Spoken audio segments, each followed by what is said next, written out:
Así que estamos contentos porque hoy, vísperas de la celebración del Día de la Independencia de este país, los Estados Unidos, una nación que ha sido próspera, que ha sido bendecida por Dios, que como nos recordaba nuestro hermano Eliseo, es una nación que fue fundada sobre principios cristianos evangélicos, principios protestantes para aquel momento. Hombres de Dios, hombres que habían aceptado a Cristo como Señor y Salvador, hombres que habían entregado su vida al Señor, también entregaron su vida por este país. Y este país fue fundado sobre declaraciones bíblicas. Es más, algo que hoy en día la sociedad no ha podido hacer y están queriendo hacer, es una nación bajo Dios. Y ese famoso himno que fue escrito en el año 1900, no estoy seguro si es 9 o 18, por Iron, un señor que era de ascendencia judía, inmigrante. Él escribió ese famoso himno, que es un himno prácticamente nacional.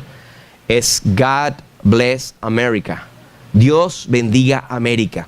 Y eso no lo han podido quitar. Quieren quitar a Dios de todas partes. Y quería en esta mañana referirme a algunos daticos interesantes. Primero, quería dar la gloria a Dios, pero también dar una felicitación a que mañana va a ser la celebración de la independencia de este país, cuando un 4 de julio de 1776 se firmó el acta de la Declaración de Independencia en este país, firmada por 56 diputados del Congreso Continental de los Estados Unidos, que representarían todos los estados que posteriormente se iban a formar en los Estados Unidos, pero en aquel entonces eran 13, pero que luego iban a ir creciendo. El presidente del Congreso Continental, John Hancock, fue el primero en firmarlo. Y él dice una anécdota que, si usted ve, y vamos a ver una foto de eso ahí, la firma de él es la más grandota. Y se dice que él dijo en esa ocasión: yo quiero que el gordo George lo vea bien. Es decir, el rey de Inglaterra, de que estaban firmando la declaración de los Estados Unidos. Hubo también en esa declaración de los 56 firmantes de los nuevos estados que se iban a estar fundados. Tenemos la firma del más joven, que es un señor que se llamaba Edward Rutledge. Él tenía 26 años, el más jovencito que firmó, que tuvo el privilegio de estampar su firma en la Declaración de Independencia de los Estados Unidos. Y tenemos a el más viejito, que tenía 70 años y era el muy conocido históricamente Benjamin Franklin. Está ahí entonces 26 y 70, como un rango de todos los que firmaron allí. Son datos históricos interesantes. También otro dato que tenemos es que, al igual que muchos de nuestros países, vemos la declaración del Acta de la Independencia y vemos todos los firmantes y vemos la fecha. Pero esa fecha no necesariamente fue en que todos firmaron. Y en la declaración del Acta de Independencia de los Estados Unidos, posteriormente, meses después, fue que continuaron firmando el acta. Es decir, que todas no fueron firmadas en ese momento. Así que quería con ustedes darle honra a este país por la celebración el día de mañana de su aniversario. Vamos a darle un aplauso a los Estados Unidos por esto. Feliz Día de Independencia a los Estados Unidos. Llama la atención, las estrellas que son los estados que representando, pero también la famosa Estatua de la Libertad. Estatua de la Libertad, que fue un regalo que hizo Francia a la ciudad de Nueva York. Pero el asunto está en que lo que hay detrás de los símbolos, hay una historia y una razón. Libertad. Y eso es algo de nuestro tema, ¿ok? Todas las naciones se emancipan o quieren lograr su independencia, y detrás de la independencia es la libertad. Y hay cosas interesantes que yo encontré allí, al igual que en cualquiera de los países. Hay una lumbrera allí, no alusión a nuestro nombre como iglesia, pero pudiese ser. los Estados Unidos, como dijimos antes, está fundado sobre valores cristianos, valores que están siendo pisoteados últimamente y que van a seguir haciendo. No crean que esto va a tener un retroceso. Esto va a seguir de mal en peor. No porque seamos pesimistas, porque la Biblia lo dice, que las cosas irán de mal en peor. Los hombres engañándose y siendo engañados. Similar a la situación cuando en el diluvio dice que los hombres comían y bebían, se casaban y se daban en casamiento y no entendieron hasta que vino el diluvio y se los llevó a todos. Así también será la venida del Hijo del Hombre. Pero ¿sabe qué? La Biblia también habla de que nosotros como creyentes en Cristo estamos llamados a preservar la verdad en este mundo. El Señor Jesucristo dijo: vosotros sois como luminares en medio de una generación perversa y maligna.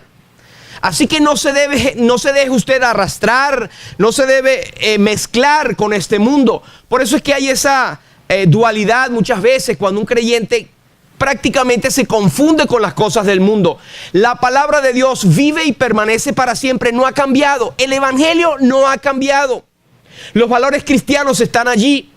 La oración, Dios, el apartarse del mundo, el dar el testimonio de que eres hijo de Dios, está allí en la palabra de Dios. El matrimonio entre un hombre y una mujer está allí en la palabra de Dios. Ningún congreso mundial de los Estados Unidos ni nadie puede cambiar lo que está en la palabra de Dios. Y lo cambian y lo han cambiado y se ha hecho ley.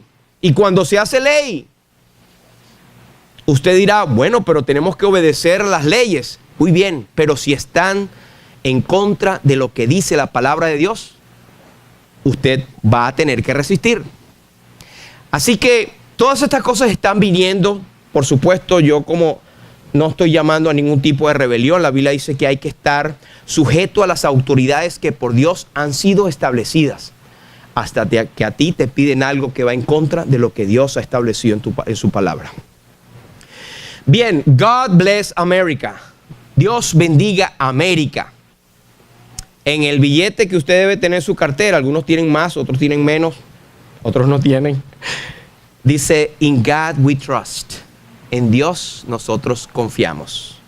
Ojalá que esto siga siendo por mucho tiempo hasta la venida del Señor, en los valores que nosotros mantengamos en medio de esta generación perversa y maligna. Aquí arriba dice: la cara de la oración ha cambiado. La necesidad por la oración no ha cambiado.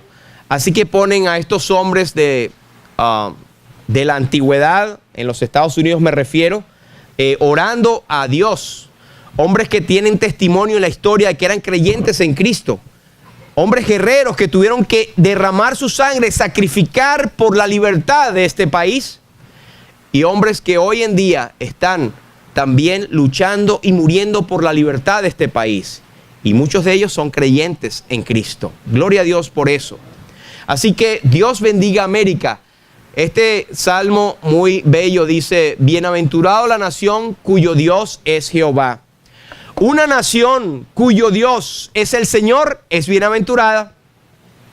Cuando usted empiece a ver cosas no buenas, cosas que van en contra de lo que la palabra de Dios dice, que están siendo practicadas en naciones, ajústese los pantalones, porque viene la retribución debida a su extravío, y eso lo crea el mismo hombre. Así que Estados Unidos por muchos años ha sido una nación bendecida, porque es una nación cuyo Dios ha sido Jehová, el Señor. Pero dije, ha sido. Hoy en día se están perdiendo muchos de estos valores. Hoy en día hay una crisis mundial porque los Estados Unidos es una potencia. Y hay una crisis mundial porque la gente ha empezado a abandonar a Dios. Ya muy difícilmente se podría decir, y perdóneme si estoy equivocado, que los Estados Unidos es la nación cuyo Dios es el Señor Jehová. Creo que no lo podemos decir con mucha libertad. Al contrario, hay una advertencia de la palabra de Dios. Oiga, y esta advertencia va para con todo el mundo. La mano de nuestro Dios es para bien sobre todos los que le buscan. Ahí está. Hay bendición si buscamos al Señor. Buscad al Señor mientras puede ser hallado. Llamadle en tanto que está cercano. Deje el impío su camino y el hombre inicuo sus pensamientos. Y vuélvase a Jehová, el cual tendrá de él misericordia. Y al Dios nuestro, el cual será amplio en perdonar. Buscad primeramente el reino de Dios y su justicia, y todas las demás cosas vendrán por añadidura. Eso nos ocurre en nuestra vida diaria.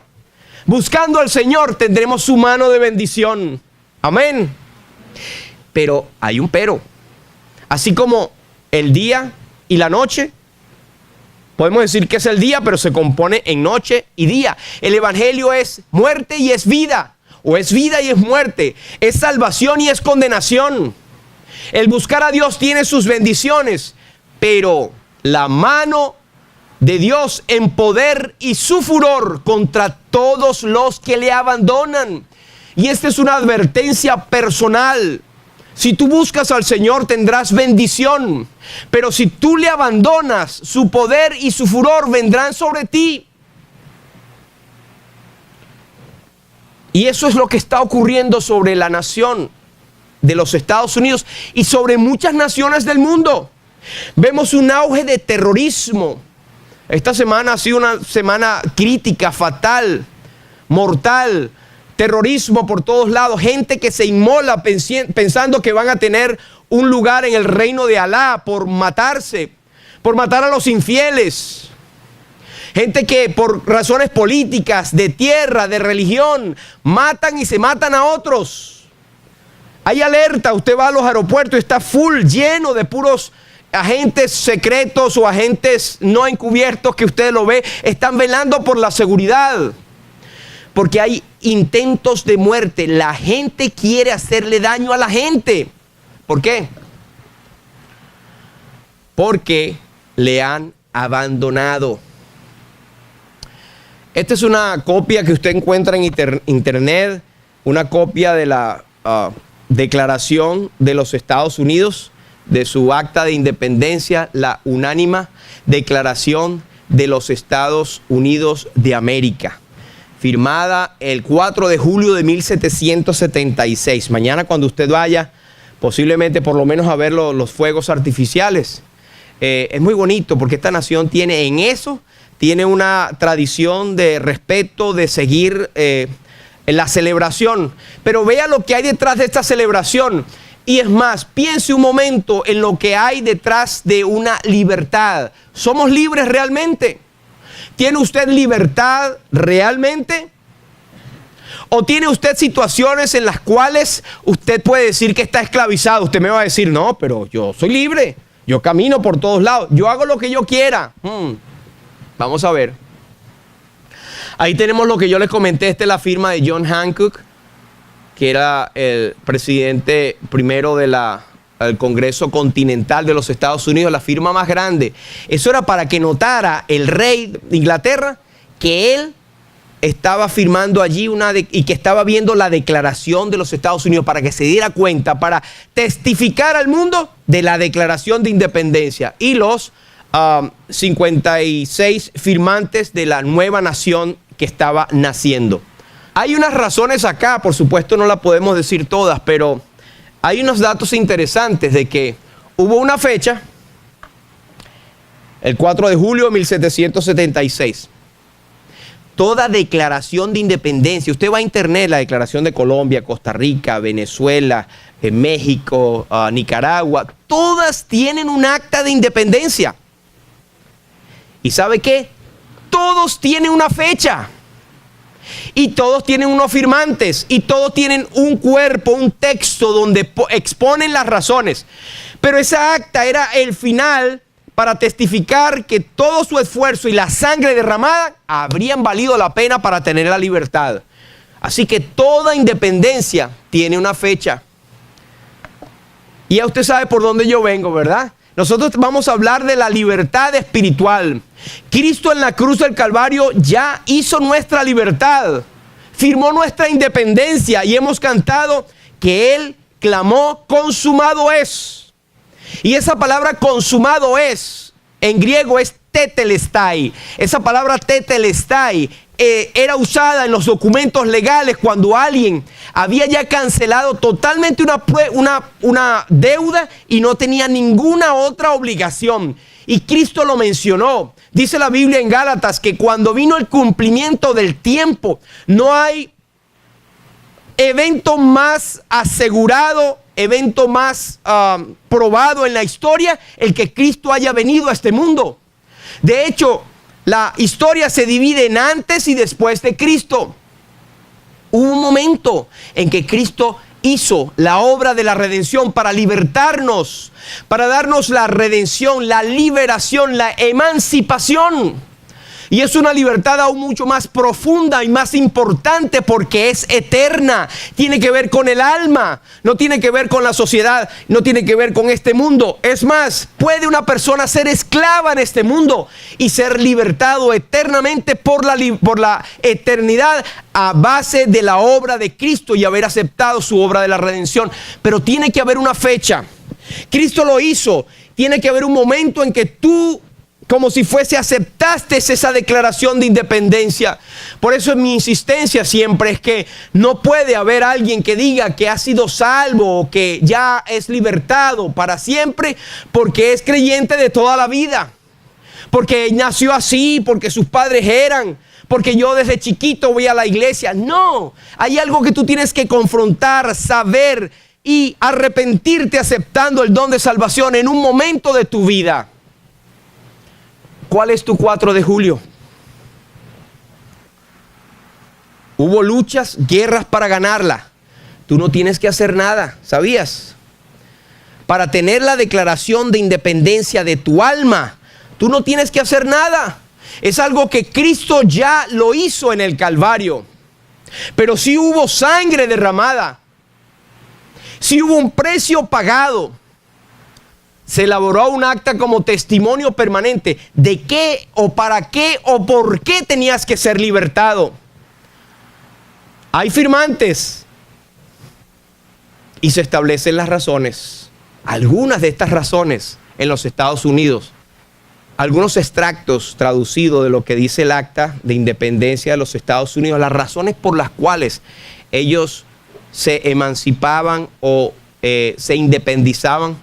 Es que había sufrimiento, había una historia de repetidas injurias y usurpaciones, había el establecimiento de una absoluta tiranía. El rey se había rehusado a asentir a las leyes más convenientes y necesarias para el bien público, estorbar los progresos de la población, ha obstruido la administración de justicia, ha atentado a la libertad civil, asolando nuestras costas, quitando la vida a nuestros conciudadanos y poniéndonos a la merced de ejércitos extranjeros. Posiblemente usted no había revisado eso antes, ¿verdad? No se preocupe, yo no lo había visto tampoco. Pero son extractos de las razones por las cuales esta nación buscó su libertad. Y llama la atención que hay sufrimiento, hay injurias, usurpaciones, tiranía, falta de justicia, falta de libertad, matar, quitar la vida y poniéndonos indefensos ante el enemigo. Quiero mostrarle algo más. En Romanos nos dice: ¿no sabéis que si os sometéis a alguien como esclavos para obedecerle, sois esclavos de aquel a quien obedecéis, sea del pecado para muerte o de la obediencia para justicia? El ser humano nace siendo esclavo. Y usted diría: no, yo soy creyente en Cristo, ya soy libre. Cuidado, hay cadenas de esclavitud que pueden estar en la vida del creyente hoy en día. Por eso este mensaje no es solamente para los que no son creyentes o que luego nos van a ver a través de la red, sino para nosotros como creyentes en Cristo. Segunda de Timoteo, el apóstol recomienda a Timoteo que tenga cuidado con aquellas personas que se oponen dentro de la iglesia y dice: ojalá que ellos escapen del lazo del diablo en que están cautivos a la voluntad de él. ¿Sabe qué? Esos no son inconversos, son creyentes dentro de la iglesia. Wow, eso es asombroso. Es decir, que hay creyentes que pueden estar cautivos a la voluntad de Satanás. Parece que sí. Parece que sí. Podemos estar cautivos a la voluntad de él. Y la palabra cautivo es preso, es esclavo. Hay situaciones en la vida del creyente que no le ha dado la entrada al Señor Jesucristo para gobernar ese aspecto de su vida. ¿Y sabe lo que hace el enemigo? Te roba la paz, te roba la libertad, usurpa el lugar del Señor Jesucristo. Hay una tiranía y te pone a la merced del enemigo.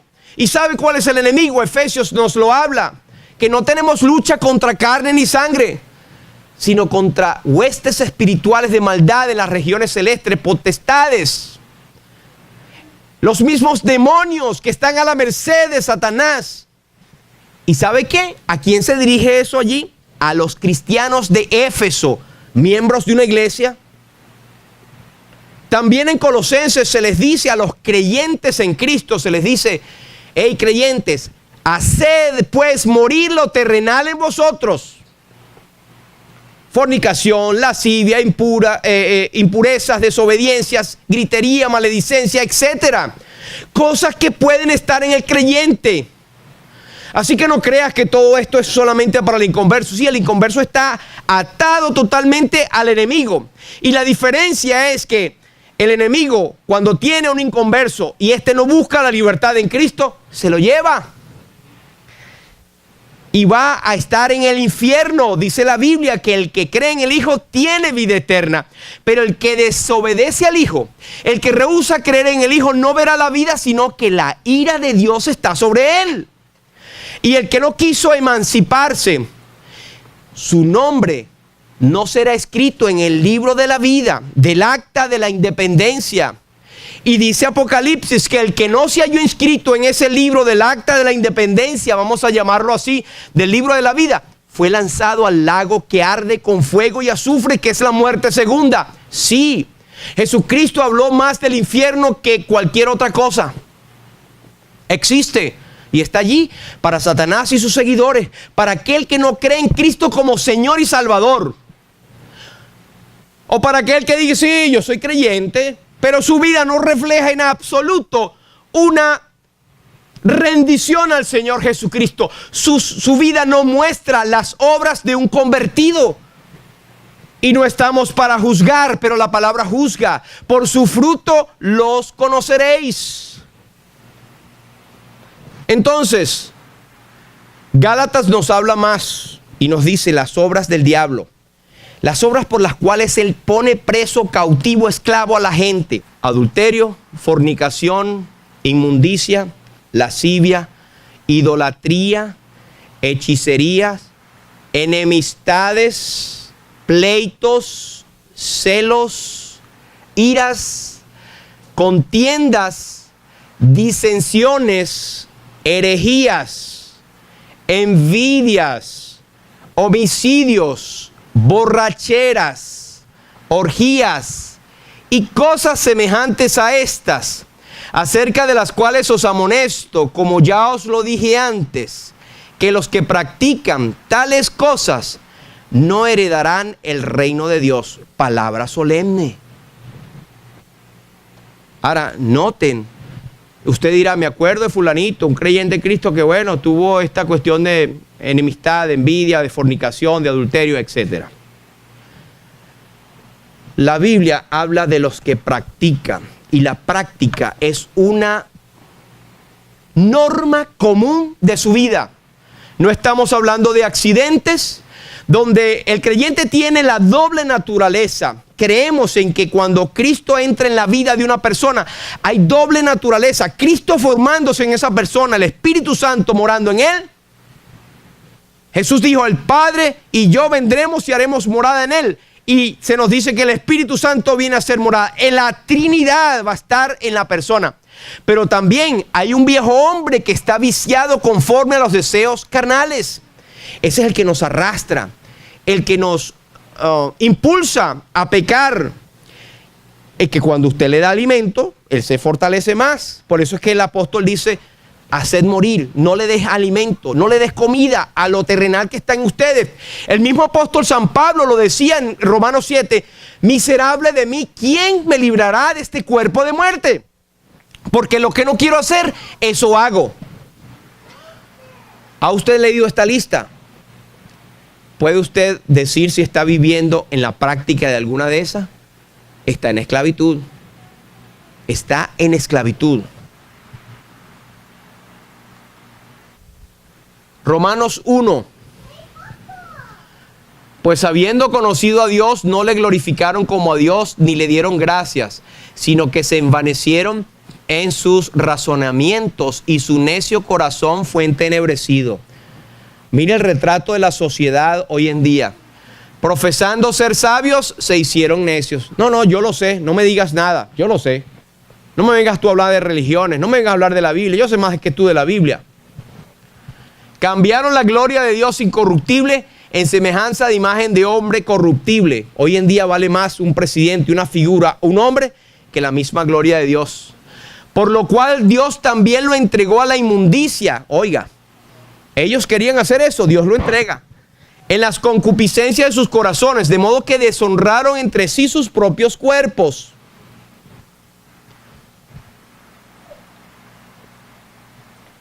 Cambiaron la verdad de Dios por la mentira, honrando y dando culto a las criaturas antes que al Creador, el cual es bendito por los siglos de los siglos. Amén.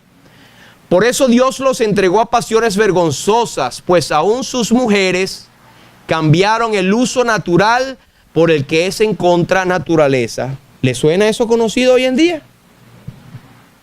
Y de igual modo también los hombres, dejando el uso natural de la mujer, se encendieron en sus lascivias unos con otros,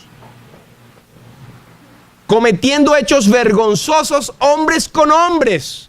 Uno lo lee y le da como grima. Pero resulta que en la sociedad eso es lo que tenemos. Hay leyes ya protegiendo este pecado. No lo dicen los evangélicos, ni la iglesia bautista, ni los creyentes protestantes. No, lo dice la Biblia no ha cambiado. Eso está allí, tiene más de 2000 años. Eso escrito allí. Y como ellos, y recibiendo en sí mismos la retribución debida a su extravío, como ellos no aprobaron tener en cuenta a Dios, Dios los entregó a una mente reprobada para hacer cosas que no convienen. Usted dirá, esta nación y el resto de los países realmente tienen libertad. Están totalmente sumidos a la esclavitud. El enemigo los tiene preso. Y lo triste es que muchas veces, si nos descuidamos, el enemigo nos puede agarrar y nos puede arrastrar de tal manera que nosotros podemos caer en algún tipo de pecados que avergüenzan el evangelio. Y no hablamos de la pérdida de la salvación, pero hablamos de la pérdida del testimonio y de la bendición de Dios, porque la mano de nuestro Dios es para bien sobre todos los que le buscan. Pero sabe que hay perdón, hay oportunidad, hay manos abiertas para todos los que le buscan. El pecador más bajo que haya caído, o aquel que no se considere pecador y lo es igual que el otro, tiene libertad en Cristo, tiene la oportunidad de perdón y redención.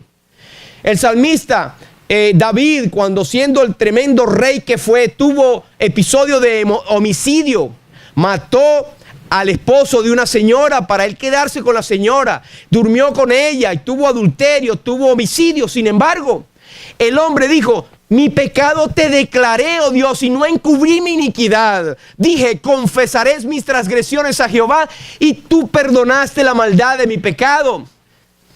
Nos dice el apóstol Juan: si decimos que no tenemos pecado, le hacemos a él mentiroso, y la verdad no está en nosotros. Pero si confesamos nuestros pecados, él es fiel y justo para perdonarnos y limpiarnos de nuestra maldad. Y la sangre de Jesucristo, su Hijo, nos limpia de todo pecado. Hay esperanza. en medio de una lista sombría de decretos en contra del hombre y de pecado que se está practicando hoy en día, hay libertad, hay oportunidad de salvación. Estando atestados de toda injusticia, fornicación, perversidad, avaricia, maldad, llenos de envidia, homicidios, contiendas, engaños y malignidades, murmuradores, detractores, aborrecedores de Dios, injuriosos, soberbios, altivos, inventores de males, desobedientes a los padres, necios, desleales, sin afecto natural, implacables, sin misericordia, quienes habiendo entendido el juicio de Dios, que los que practican tales cosas son dignos de muerte, no solamente lo hacen, sino que también se complacen con los que la practican. Es decir, los cómplices, aunque no lo hagan, alguien que se complace en lo que ellos hacen también, se hace igualito, entra dentro de la lista. Esta es la radiografía de lo que Dios tiene del hombre. Así que no vengamos a presentar, no solamente en los Estados Unidos, nuestras naciones, tenemos una independencia, somos una nación próspera, no. ¿Qué está en el alma? Jesús dijo de que todo aquel que hace pecado, esclavo es del pecado. Pero aquí está la buena noticia. Si el Hijo os libertare, seréis verdaderamente libres. Si vosotros permanecéis en mí, en mi palabra seréis verdaderamente mis discípulos y conoceréis la verdad y la verdad os hará libre. La clave está en conocer a Jesús y su palabra. ¿Y qué es lo que estamos nosotros predicando acá? No nos estamos mofando o tal vez diciendo que somos los que tenemos la palabra, la verdad, que sabemos todo. Nos guiamos por lo que dice la Biblia. Predicamos a Cristo y a este crucificado. Predicamos el pecado en los cuales nosotros hemos caído, pero que hemos tenido libertad en salir por medio de Cristo. Y esa es la libertad que estamos presentando, la independencia espiritual. Y esto ya terminando, Colosenses 2 es precioso. Allí el apóstol habla, Colosenses 2 y 13, y dice: y a vosotros estando muertos en pecado, y en la incircuncisión de vuestra carne, os dio vida juntamente con él, perdonándoos todos los pecados, anulando el acta de los decretos que había contra nosotros, que nos era contraria, quitándola de en medio y clavándola en la cruz, y despojando a los principados y a las potestades, los exhibió públicamente, triunfando sobre ellos en la cruz. Fíjese qué radiografía perfecta hace el Espíritu Santo en este pasaje. Primero, esta es la condición de todo hombre, inclusive el que dice que ha sido libertado. Muertos en pecado. Es un retrato. Muerto quiere decir no tienes ninguna capacidad de reacción. El hombre, tú y yo, en nuestra naturaleza perdida, somos incapaces de luchar contra el pecado porque estamos muertos. Somos incapaces de vencerlo porque no tenemos la fuerza, no podemos. Por eso nos dice que estamos muertos en pecado, pero nos ha dado vida juntamente con Él y de paso nos perdona todos los pecados. ¡Qué maravilloso! ¡Qué gracia! En base a que Él nos va a levantar, nos va a dar vida y nos va a perdonar todos los pecados. Eso es lo que hace Dios en su gracia y su misericordia. Dice, anulando el acta de los decretos que nos eran contraria. Fíjense qué interesante. Hay allí 3 palabras: anulando, quitándola y clavándola. Deje que el Espíritu Santo le resalte esas palabras. ¿Qué es lo que anula? ¿Qué es lo que quita? ¿Y qué es lo que clava en la cruz? Un acta. Y sabe que estaba consultando con los que saben esa palabra acta. Es en griego keirografón. Keirografón es una palabra que quiere decir un autógrafo, una nota donde tú reconoces, la usaban en la antigüedad, tus deudas. Yo, fulanito de tal, reconozco que debo esta cantidad y la firmo. Eso es lo que significa el keirografón. Una nota donde yo mismo me condeno y digo, está bien, mira, esto es todo lo que yo debo. Esa es la palabra, acta de decretos. ¿Cuáles decretos? Lo que la ley decía. el alma que pecare, esa morirá. Es decir, que el acta donde nosotros reconocimos que somos pecadores, Cristo la tomó para sí. El acta de nuestras deudas, de lo que nos decía, estamos condenados porque mira, lo reconocemos. Cristo la tomó para sí y la tomó y la anuló. La palabra anuló, esa es otra palabra que es exaleifen. Exa viene de sacar, de quitar. En la antigüedad usaban el papel, el papiro, que era tomado de la pulpa de los yuncos y la estiraban, la secaban, o de los cueros, los papiros que eran bien estirados. Era muy costoso y a veces la tinta era indeleble hasta que tú le pasabas agua. Para ahorrar papel, ellos simplemente borraban con una esponja en agua lo que quedaba. Esta es la idea de acá, de que Dios borró todo lo que estaba allí para que no quedara rastro de todo lo que estaba escrito en contra de nosotros. Esta es una poderosa cuadro de lo que Dios ha hecho en su gracia para nosotros. El acta que te condenaba a ti y a mí, Cristo la anuló completamente. No queda rastro. No hay nada que después, como nosotros hacemos. No, yo te perdono, pero ¿te acuerdas lo que me hiciste aquella vez? No, eso no existe con Dios. Él la anuló, Él la quitó y Él la clavó en la cruz para que no haya ningún tipo de duda. Y al final dice que la exhibió públicamente. Él despojó a todo el universo que estaba en contra de nosotros, Satanás y sus ángeles. Y este cuadro aquí es el cuadro de aquel general romano que había vencido en la batalla y que traía a su enemigo a la plaza pública del pueblo conquistado. Y la traía en la plaza y lo exhibía, le quitaban sus ropas, la rasgaban y lo quemaban en la plaza. Y decían: he aquí el vencedor, he aquí el perdedor. Este es el cuadro que Dios presenta aquí de lo que hizo Cristo por nosotros. El acta de decreto la quitó, la borró, la anuló y la clavó en la cruz. Y a los principados, a los que eran nuestros enemigos, Él los despojó de todo su poder y los exhibió públicamente, triunfando sobre ellos en la cruz. Por eso es que tú y yo somos más que vencedores, pero en Cristo. Al final, Hebreos nos dice que Él puede salvar perpetuamente a los que por Él se acercan a Dios, viviendo siempre para interceder por ellos. Cristo intercede por ti diariamente. No es solamente que nos da la libertad y nos deja suelto. No, Él está perpetuamente a nuestro lado, delante del Padre, intercediendo. No es María ni ninguno de los santos, es el Señor Jesucristo, el que es el mediador entre Dios y los hombres. Hay un precioso himno que a veces cantamos y dice: las cadenas del pecado, de la muerte me quitó, para mí ya no hay condenación. Hay libertad, libertad. Siendo esclavo del pecado me libró, en la cruz compró mi redención. Y la libertad, libertad. Dice: yo proclamo al que en la cruz por mí murió y cambió mi duro corazón por libertad. El poder de su evangelio me salvó y no me avergüenzo del Señor. Mi libertad, mi libertad. Al final el coro dice: rompió mis cadenas, me dio vida nueva y al fondo del mar echó mi maldad. Lavó mis pecados y me ha perdonado. Solo en el nombre de Jesús hay libertad. Cierra tus ojos y vamos a orar.